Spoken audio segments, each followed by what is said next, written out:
আসসালামু আলাইকুম সকলকে। আশা করি সবাই ভালো আছেন এবং আলহামদুলিল্লাহ আমি আল্লাহ তাআলার রহমতে অনেক ভালো আছি। শুরুতে আমি আপনাদেরকে বলে নিচ্ছি যে ভিডিওটি অনেকদিন আগের, যেহেতু ওই সময়টাতে আমি ভিডিও আপলোড দিচ্ছিলাম না, যার কারণে এই ভিডিওটি এখন আপলোড দেয়া। অনেকদিন আগে আমার এই পেজের একটি ভিডিওতে আপনাদেরকে এই জমিটি দেখিয়েছিলাম যে এই জমিতে কোঁচা ছিল, ওইগুলো আমরা পরিষ্কার করেছিলাম। তো এই জমিতে আমরা ভুট্টা লাগিয়েছিলাম, সেই ভিডিওটি আজকে আপনাদেরকে দেখাবো ইনশাআল্লাহ। সেই দিনের সকালে আমাদের প্রথম কাজ ছিল ভুট্টা লাগানো, যার কারণে অন্য কাজ ফেলে রেখে আমরা সরাসরি চলে গেছিলাম আমাদের ভুট্টার জমিতে। আর যেহেতু আমাদের জমি প্রস্তুত করা ছিল ভুট্টা লাগানোর জন্য, মানে আমরা যেদিন ভুট্টা লাগাচ্ছিলাম তার আগের দিন বিকালে আমরা জমি চাষ দিয়ে প্রস্তুত করে রেখে গেছিলাম লাগানোর জন্য, যাতে আমরা পরের দিন সকালে এসে ভুট্টা লাগাতে পারি। আর এই দিনে আমরা কাজ করতেছিলাম জমিতে তিনজন, আমি, আব্বা এবং এক কাকাকে আমরা কাজে নিয়েছিলাম। ওই কাকা মানে আমরা তিনজন এই ভুট্টার জমিতে কাজ করতেছিলাম। আমি আর কাকা মিলে এই জায়গায় ভুট্টা লাগাচ্ছিলাম এবং এই জমি যে জায়গায় জায়গায় উঁচা নিচু ছিল ওইটা আব্বা কোদাল দিয়ে সারছিল, যাতে ভুট্টা লাগানো ভালো হয় এবং পরে সেচ দিতে সুবিধা হয়। আর আজকে যেহেতু ভোট এবং এই ভোটের দিন আমি ভিডিও আপলোড দিচ্ছি, কারণ আমার এই পেজে আমি এখন থেকে নিয়ত করেছি যে প্রতিদিনই ভিডিও আপলোড দেবো, যার কারণে আজকের দিনও এই পেজে ভিডিও আপলোড দেওয়া। কারণ আমি যদি মাঝে মাঝে ভিডিও আপলোড দেওয়া বাদ দিয়ে দিই তাহলে দু একদিনের জন্য দেরি করলেও অনেক দিন দেরি হয়ে যায় ভিডিও আপলোড আবার রেগুলার দিতে, যার কারণে এখন থেকে প্রতিদিন এই পেজের নিয়মিত ভিডিও পাবেন ইনশাল্লাহ। এবং আপনাদের কাছেও এই পেজের ভিডিওগুলি কেমন লাগছে কিংবা প্রতিদিনের ভিডিওগুলি কেমন লাগছে সেটা অবশ্যই কমেন্ট করে জানাতে ভুলবেন না, এবং আমার কোন কোন জায়গায় ভুল আছে সেটা অবশ্যই কমেন্ট করে জানিয়ে দেওয়ার চেষ্টা করবেন, তাহলে আমার জন্য ভালো হবে। যাই হোক, এখন কাজের কথায় আসা যাক। এই জায়গায় আমরা তাড়াতাড়ি বুঝিয়ে দিচ্ছিলাম, কারণ রোদ উঠে যাচ্ছে, রোদ উঠে গেলে মাটি শুকিয়ে যাবে, যার কারণে রোদ উঠে যাওয়ার আগে আমরা যতটুকু পারি বুঝিয়ে নিচ্ছিলাম এক দিক থেকে।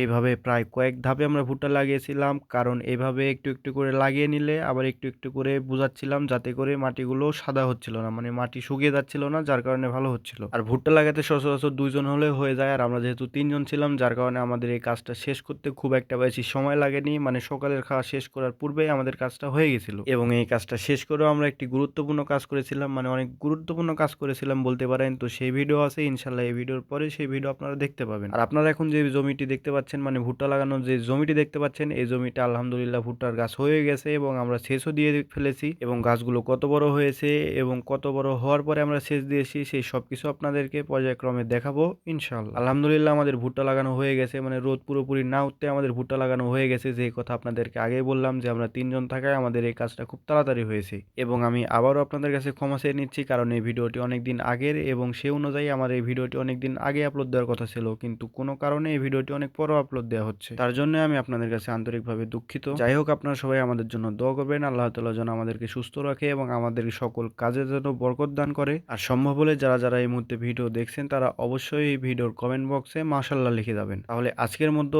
এইখান থেকে বিদায় নিচ্ছি, দেখা হচ্ছে আপনাদের সাথে পরবর্তী আরও নতুন কোনো ভিডিওতে। সে পর্যন্ত সবাই ভালো থাকুন, সুস্থ থাকুন, আল্লাহ হাফেজ।